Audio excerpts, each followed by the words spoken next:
Hey, good morning. Today it's going to be my pleasure to give you a virtual tour of our mural, our historic mural here in the City Hall. Just a little background on this mural.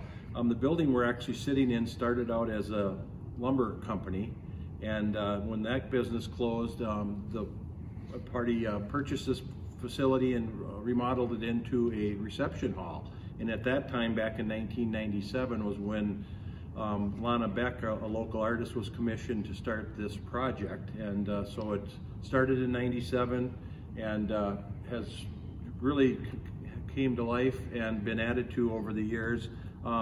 We've just been through some remodeling in the City Hall, so there's a few touch-up spots that she'll have to come back and fix for us. But today it's going to be my pleasure to walk you through this mural today. Just a little bit about Belle Plaine. As you know, we're strategically located between St. Paul and Mankato on the Minnesota River. That's what made it very attractive for Judge Andrew G. Chatfield. He was our founder, and he founded Belle Plaine back in 1854. So Judge Chatfield would really work his way from the Twin Cities to Mankato or the St. Peter area for court, and he'd travel along the trails here and come through this area, and always fell in love with the prairie, the rolling hills going down to the river. So that's what kind of started him looking at this location to found Belle Plaine. This area was known as the Great Woods at one time along the northern bank of the Minnesota River. There were a few fur traders and some trading posts set up along the river down here. One of the famous ones that we hear about once in a while is a guy by the name of Lewis Robert, and he survived the bitter cold winters here, and he enjoyed the natural area along the Minnesota River. So again, we were founded in 1854, and that came about by Judge Chatfield first purchasing about 192 acres in this area, and then with the idea he was going to form the town. And then he brought a couple other individuals with him, a fellow by the name of William Smith and another gentleman by the name of Major Robert H. Rose. And actually Robert H. Rose was the first mayor of Belle Plaine. So you'll know at some point in time, if you ever get to our public library, there's something called the Rose Room, and that is named in his honor. So they amassed a little more land after that, and then they incorporated the town. They formed a corporation. Actually, the Belle Plaine Corporation was formed to start the town. And once the construction started, it didn't take long for people from the Twin Cities, at that time St. Paul mainly, to come out this way to stake their claims, to start the businesses and so forth. So as we go, you'll see back in that time period, towns were really self-sufficient. You really didn't leave the town proper to do anything outside of your jurisdiction unless it was a major happenings that would take you to St. Paul for some official business. Maybe some medical, but most of the medical was handled in town by the in-town doctor. So we're going to start on this end and just take a tour around the mural here and give you a little history lesson. Okay, we are going to start our tour here down at the Minnesota River. This was a vital part of the community and one of the main reasons that Belle Plaine was even chosen as a town site. Believe it or not, riverboat traffic to and from St. Paul to Mankato was a major form of transportation and also a way to shuttle goods back and forth. So you'll see an early steamboat here on the river depicted, and that was the major mode of travel in the early days. A little farther on, they did get a bridge built over the Minnesota River. That was a pivot bridge. So actually the middle section of that bridge would pivot and open to allow the ferry boat traffic and barges. There was a lot of barge traffic to bypass underneath that bridge or next to that bridge. Interestingly enough, if you go down by the river bottoms today, a few of those piers for that old bridge are still located there. And you can see coming off of Grove Street where that went out across the river into the countryside. Okay, as we know, besides the river, the other mode of transportation came to Belle Plaine in 1867, that being the railroad. And the railroad would really make or break a town. You'll see over the course of history, many towns that were not located on the railroad, they would kind of dry up and die over the years. Belle Plaine was fortunate enough to have a dual line railroad coming into the city here for a lot of commerce down by the depot. So we are very well known for white lily flour. So that was a flour mill back in the day. And then the other thing that we were very well known for is we had a cream of rye. That was dry blend cereal company that was down along the river. And then of course all your livestock would come and go on rail, as well as feed and other supplies there. So Belle Plaine was really a hub of commerce down along here. This also was a stop with the depot was down here. I remember as a kid, the depot building was there. The original one burnt down, but then it was rebuilt. But I remember as a kid, the depot was still in operation, and as kids we would go down there. And going up Meridian Street, we'd call that Depot Hill, of course, because that big hill would come down Meridian Street down to the depot. And as a kid, I grew up in the community in about the early 1970s. That was a hill that your folks really didn't want you to take your bike or spend much time on, just because of all the truck traffic. Later on in the years, there was a big milk processing plant back down here that's no longer in existence. But again, as a kid, your parents didn't want you coming down that hill because of all that truck traffic that was coming and going from this busy area. That was even in the 70s. Of course, like any kid, I did take a few trips up and down the Depot Hill, probably against my mother's wishes. So again, the railroad was very prevalent. As you can see, we'd actually be standing on the tracks here, looking down the tracks like we'd be heading towards Blakely, Minnesota.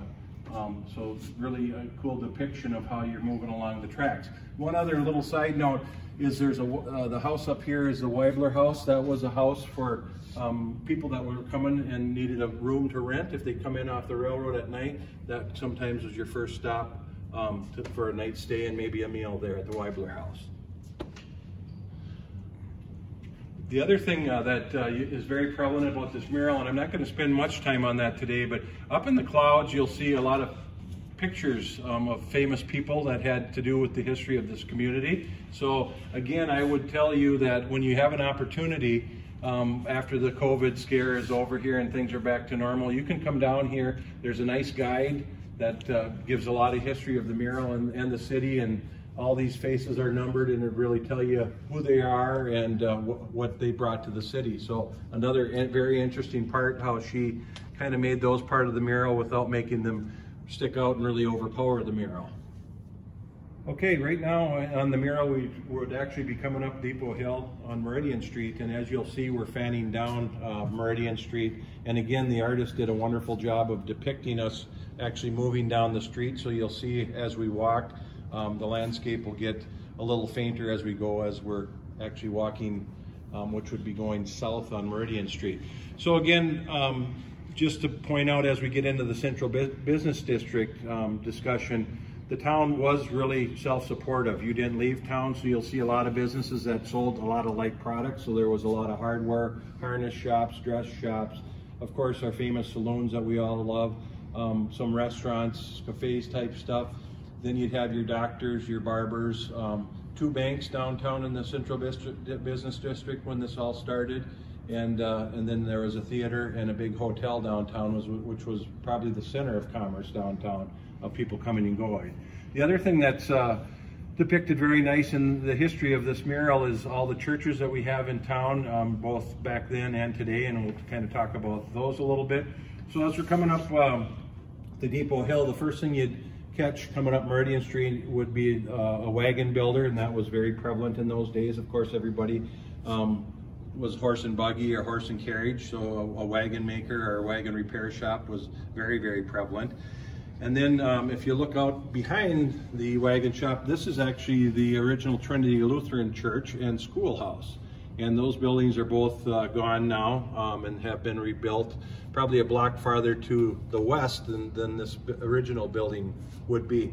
Again, as a kid growing up in town, our home was about 2 blocks up from this original Trinity Lutheran Church on Grove Street. And I remember as a kid, this church was not being used. I won't call it abandoned, but it was the new church down the block was built, and this was there. The schoolhouse was actually moved off location to a farm site, which was very prevalent in those days. They'd reuse buildings, so that probably remains somewhere today as somebody's granary or chicken coop.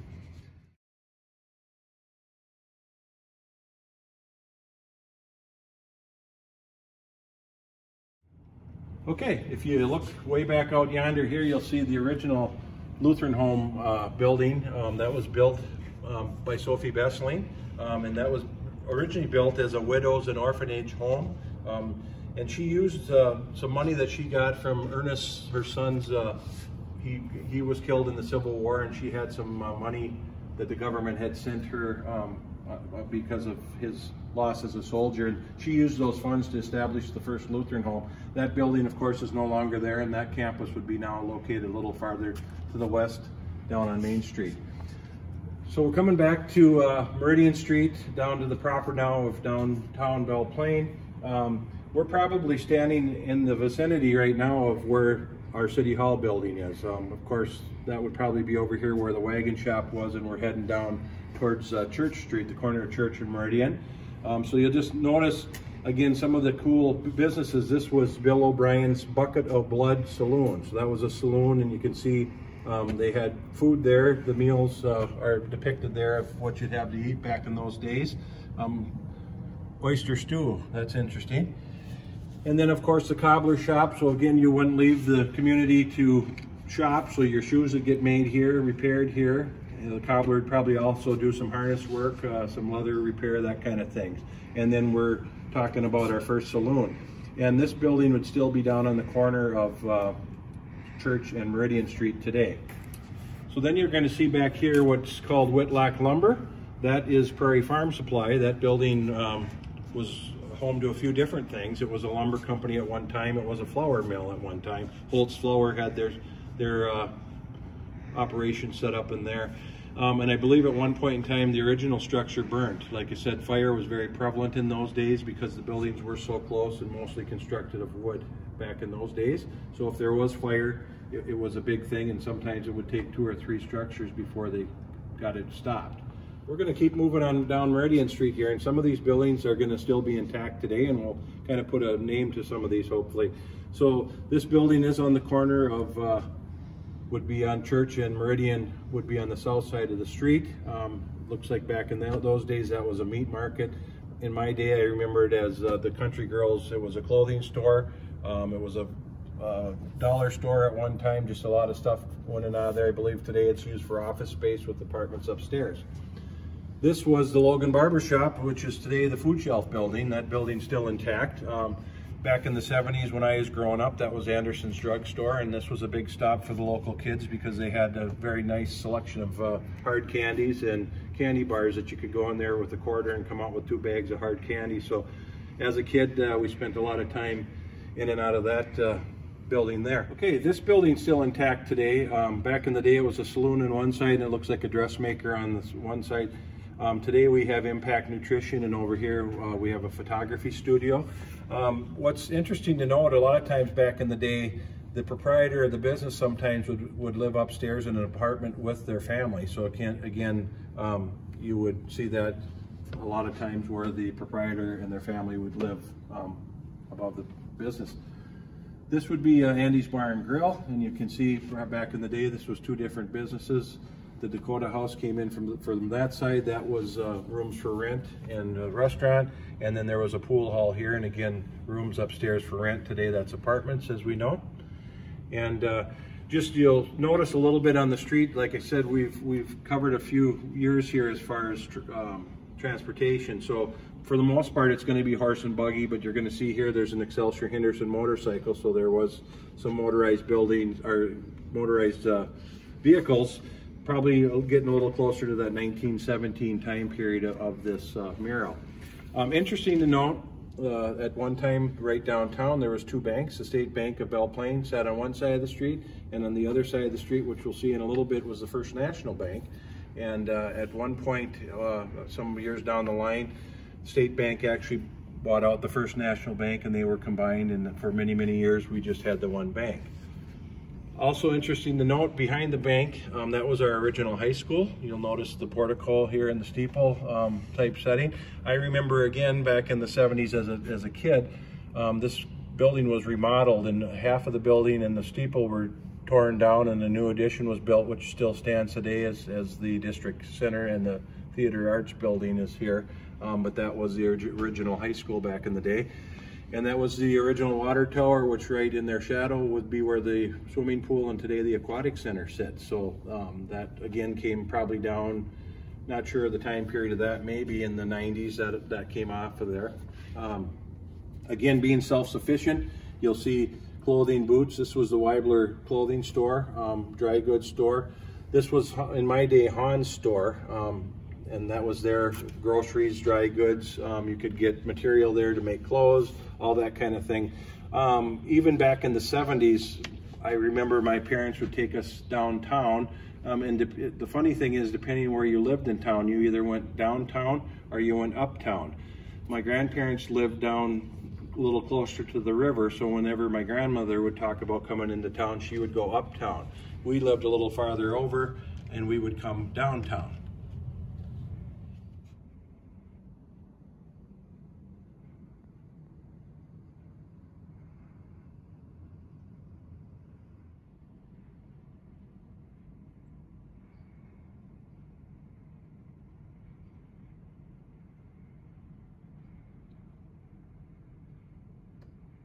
So again, this building was here until some years ago. We had a major fire downtown, and that building was destroyed by fire. I happened to be the fire chief at that time of that terrible night, and that building burnt to the ground, and today that's where our plaza sits. And interestingly enough, the mural on the plaza was also painted by Lana Beck, the artist that did this mural. So Lana does touch our community in numerous places. Again, as I talked, looking down Meridian Street, you'll see how the landscape is now getting a little farther out, and it just makes it look like we're walking that way. In the middle of town, there was a windmill and a well there for well water. That would be our four-way stop today. So now we're going to go across the street. This would be Nisen's Corner Bar here. Back in the day, it was Bailey's Cash Store. So again, that would be your general merchandise, groceries, all that kind of stuff you'd get in that building. And then across the street here would have been the Belle Plaine Hotel, which is now an accounting firm, and there's some attorneys in there. This, interestingly enough, you can't see it in the picture, but this was a big L-shaped building that would go down front Meridian Street, go down Main Street, and kind of tuck back into what is now the city municipal parking lot. There was a huge fire, and that building burned to the ground before the structure that was built there today out of brick was rebuilt there. So that was a major fire back in the day. But again, your hotel was a restaurant, the hotel, and a big source of commerce. When the new building was built, again, back in the 70s when I was a kid, the train traffic, passenger train went away. The buses were still coming to town. The buses would come through town and go back out to 169. This was the bus depot back in that day. They turned part of that old hotel into the bus depot, and there was a cafe on the main floor as well. This would have been what we referred to in our vintage as the Golden Touch Jewelry Building, and that building is there today. Apartments upstairs, I think both of those units are for rent right now. And then the First National Bank building is Ameriprise Financial today, and that building still remains there. And then coming down, which was the Palace Saloon, is now what we would refer to as Johann Sports Bar. And just interesting to note, if you ever get downtown, a lot of this structure's still there, and it's always kind of neat to see that stuff. But you'll notice this used to have a side entrance, and now this has all been squared off, and your one entrance into the building is over there.